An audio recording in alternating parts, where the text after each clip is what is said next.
Words for the Community Day 18. We are in Luke chapter 21 already, and we will be looking at the first 4 verses today. And just for a minute, because I'm actually going to look at a couple verses before it. Psych! But then when we get to our passage, it'll be quick. The whole thing will be quick. Don't worry about it. Anyway, I hope you guys had a good weekend. It's good to see so many of you at our one service at 9 o'clock. You guys did so well coming to the 9 o'clock service. That's where we're at right now. We're just meeting once because the number for the people that can meet outdoors has grown. And so I think there are about 100 people there during that one 9 o'clock service. It's awesome. So it's good to see so many of you. However, if you can't make it to that service, that gathering for any reason, always know that the service is still live and online Sundays at 9:30 a.m. That's when it drops. And so you can join us there as well. And then it's available at least for a few hours. I thought permanently. I'm not sure if that's true, but it's at least available for several hours after. So if you tune in at 10 o'clock and think you've missed it, you can still tune in. So 9 o'clock, again, this Sunday together out in the field, but also if you're at home, joining us there 9:30. So there you go. Okay, again, Luke 21, 1 through 4 is our passage for today. But first, just kind of to bring us back to where we are.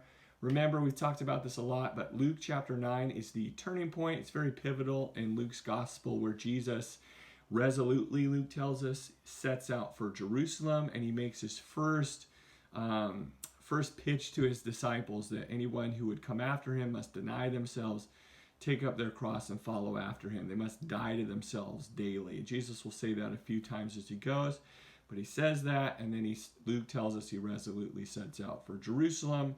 And then all the passages in between leading up to chapter 19 is Jesus teaching on the road along the way to Jerusalem.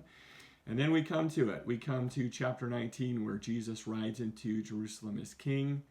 It's not the same as Jesus rides in. You know, the people are laying their cloaks down. They're waving the palm branches. They're cheering. They're excited. They're saying, "This is awesome. Hosanna. Blessed is the king who comes in the name of the Lord." I'm quoting mostly from the song, not from the passage, but that's the gist of it. However, the religious leaders, they are not cheering, they are not excited, and also there's another person who's not cheering and excited, and it's Jesus. Jesus is actually, Luke tells us, weeping because he knows what it means for him to come to Jerusalem, and that the same people who are cheering for him and declaring him as king will also shout, "Crucify him." And so we forget that. I forget that. You know, we so easily take into the ending of the story as we read those passages. It's crazy to think through the implications and what Jesus is doing in chapter 19 and the response of those people and how quickly they change. So we've seen that. That is a huge mark in the story of the gospel as it's coming to its climax. Then Jesus clears the temple, also in chapter 19, and rebukes the religious leaders for their misuse of how they've handled this place of worship and God's people. And he does what Jeremiah did and overturns the table, which leads into, in chapter 20, this question of the religious leaders saying, "Whose authority do you do these things by?" And Jesus answers a question with a question. It's really good, and it keeps the religious leaders quiet. However, they still want to kill Jesus. Then Jesus goes on to tell the parable of the tenants. He is very clear who the characters in that parable are. He's speaking it, I think Luke says that he's speaking it about the religious leaders. Is that correct? No. Yeah, it says they knew immediately that he had spoken this parable against them. So there you go. So again, they're mad. And then Jesus goes on to talk about authority, and we trace that in our last video, authority in Luke's gospel, and Jesus talks about God's authority on each of our lives in this idea of a question coming again to try and trap Jesus. Whose image is on this coin? Or, taxes, what do you do with our taxes? Jesus says, whose image is on the coin? Give to Caesar what is Caesar's, give to God what is God's. Talking about Genesis chapters 1 and 2, the imago Dei, the image bearers that we are as people, and that we are to give our very selves to God. And so in our last video, we talked about cheap grace versus costly grace. And that ties into Luke chapter 9, Jesus making a demand on our very lives, which we'll tease out a little bit today and what that looks like and how there are some differences there if it is loveless religion. So we'll get at that idea. But then Jesus redefines relationships in view of heaven and what it means to be in relationship with a covenantal God. It's all very good stuff. And then finally, he addresses again his authority, talking about Psalm 110 when David said, "To my Lord," and Jesus talks about what that means. So there you go. That brings us up to our passage today very briefly, and there's a whole lot that could be said. But we're there, Jesus teaching in the temple courts. I was just thinking about this. It's so fascinating that Jesus is there. He overturns the tables, and then he just preaches. Every day he shows up to the temple courts.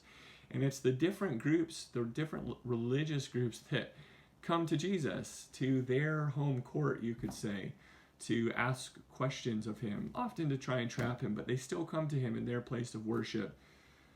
But you know that it's actually the place where Jesus belongs. Anyway, there's a lot to say about that. Okay, but different groups are coming to Jesus. What else do we need to say before we get into it? We're going to talk about the temple in our next video, and the disciples are pretty amazed at this temple and how beautiful it is. Jesus is going to talk about what the temple looks like in the years ahead of them, and then he's going to tie it into the Son of Man, which came out of Daniel chapter 7 and Luke chapter 5. Awesome stuff. So we'll hit on that again in our next video and talk about hope and where that comes from. But first, I want to read those verses of context just to get us into our passage. It's very important to read in context. You know, if you get into a passage, it's helpful to scan up and down just to kind of see where you're at. And so before we get into chapter 21, these are the verses that end chapter 20. And it reads like this, again, that authority of Jesus, talking about Psalm 110, and then these few verses. While all the people were listening, Jesus said to his disciples, "Beware of the teachers of the law. They like to walk around in flowing robes," who doesn't, "and love to be greeted with respect in the marketplaces and have the most important seats in the synagogues and the places of honor at banquets. They devour widows' houses and for a show make lengthy prayers. These men will be punished most severely." And Jesus closes out that section talking about this role of the teachers of the law, which a lot of people aspire to. It took a lot of work from when you were a kid till an adult, and he makes this, he gives this depiction of them and what they have turned into. Boom, and then we come into our passage. But something again that I want to just talk about that this is building into is this idea of rules versus love. And so we've already talked about, again, the religious parties, how Jesus has spoken out against them, and how they haven't been doing what God has called them to do. And that comes out in the parable of the tenants. And they haven't been loving God. They haven't been showing love to their neighbor, to all people. They actually ask questions about how much love they should show and to who. They're trying to put limits on it.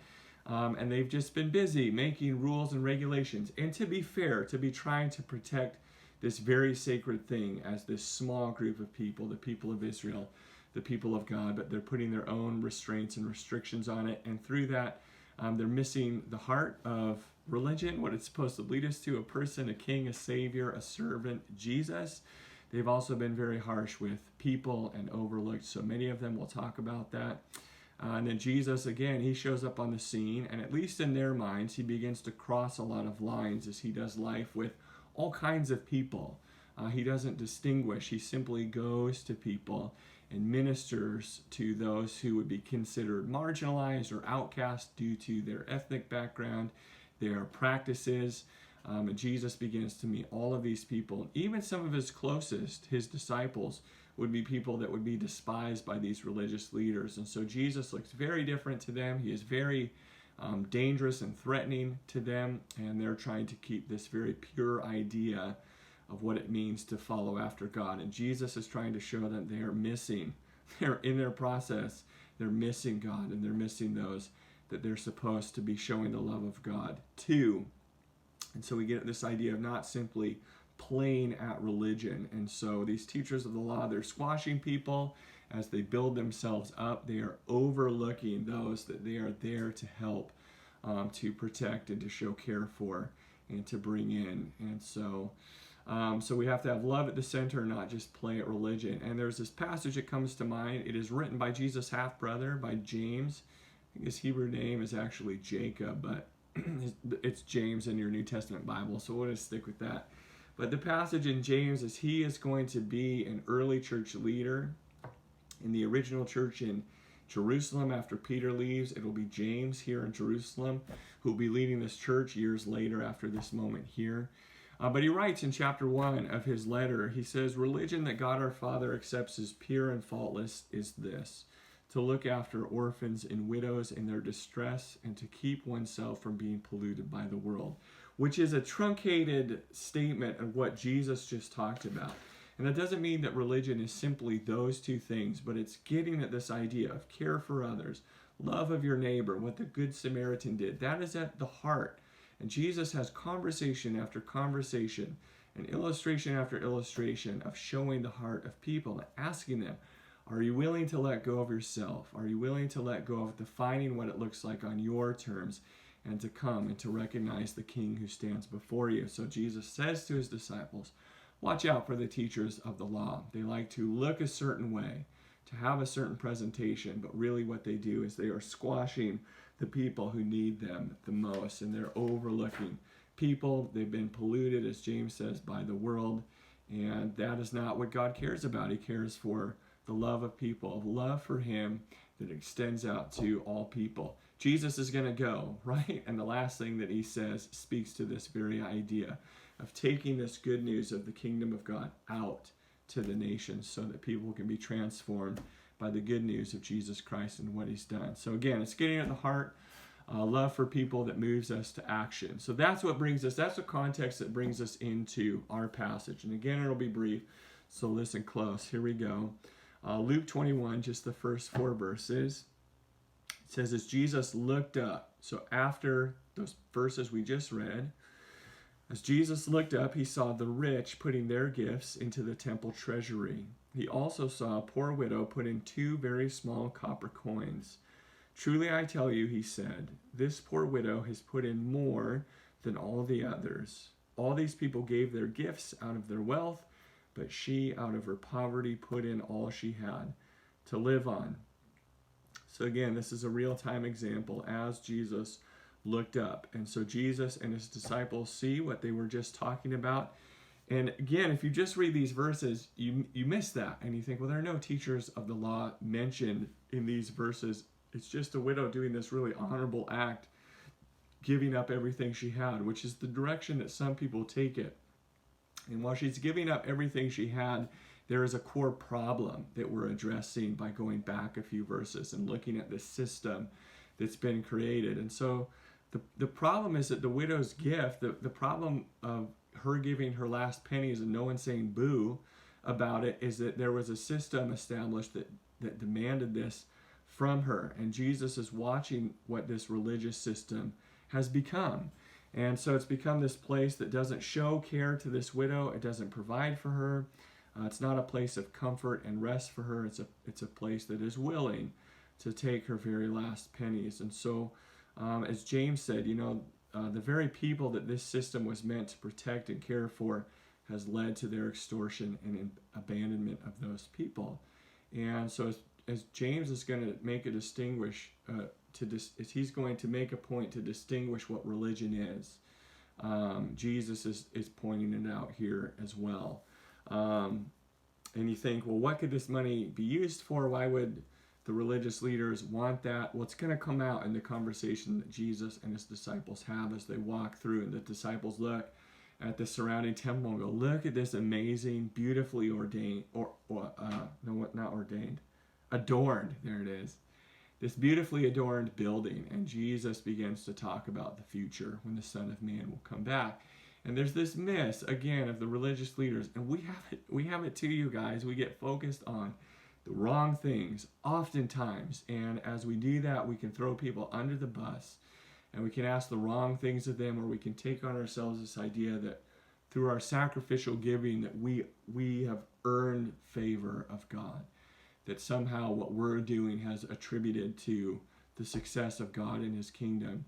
And so while Jesus is still able to ask for us to give everything, our very lives, there is a distinction of how that's done. And we've seen that in the conversation with the rich young ruler and the other teacher of the law, who have kept all the laws, who've been very religious, but Jesus is still able to pinpoint the heart, you know. And so for one, it's give up everything you have and follow me. And he says, I'm not going to do that. And he goes away sad. And so again, the heart is the issue. We have to be very aware of that. And we see it again here in what the money was being put towards, what this widow did as she comes to put everything put everything into this system that has overlooked her. And Jesus goes, there's a real danger here. There's an issue, a problem that needs to be addressed. And so we have to be so careful that we're not seeking God, or we're not seeking salvation through our own works, through our own money, through our own ability, our own religious devotion either, or our achievements, but that we recognize that we are poor, that we are the ones who absolutely need the saving grace of Jesus Christ in our lives. And that's what we give to people. That's what we have to offer. And so when Jesus, as Dietrich Bonhoeffer says, he bids every man and woman come and die, it's getting at this idea that it's the heart is the real issue, that it's not a money issue. What we need to recognize is that when Jesus calls us to come, it's that we give up our right to claim our own salvation. And so while this widow gives up everything, Jesus is able to point the miss of the religious leaders. And in the same breath, those of us who are able to give maybe in a bigger way, or have enough in savings, like the rich people who give out of their wealth, to recognize too that they don't earn their salvation through what they're able to give. And so I hope that's clear. I'm still working through it, but hopefully that makes some sense to you. So just a couple things again as we close. And the one is we just need to check our religion at the door. And I don't mean that we stop becoming religious, but that we are pursuing Jesus in love for him, complete devotion of him, the giving over of ourselves, the dying to us and our desires, and seizing autonomy on our own, the root issue painted in Genesis chapter 3. And we recognize Jesus as the true King, that he calls us to come to him, and through him we find true life, and that all of us are poor in regards to salvation, that we cannot gain anything on our own, that we need the saving work of Jesus Christ, and all of our devotion goes to him, and that love of God pours out into all of the relationships that we have with other people. And in that too, we need to recognize that Jesus is God, that he's not simply a good teacher like some made the mistake and still do, that he's not simply someone on our level, that he is a peer of ours that has good things to say, and ours are equally weighted. But that Jesus is the incarnate Christ, that he is God come in the flesh, that he is Emmanuel, God with us, and he calls us to come, and he provides for us an opportunity to enter into a relationship that Jesus knows about and knows that we desperately need, but we need to recognize him as the true King. So he's called us and has demanded our very lives, and so we don't ask others for more, and try and extract from them something and then allow them to come in. That's not our call. We simply we ask people, we plead with people to give everything, because Jesus, as we die to ourselves, that beautiful mystery in the gospel that the New Testament authors will write, that as you die you find yourself, that you find new life in Jesus, and that's where true life comes from.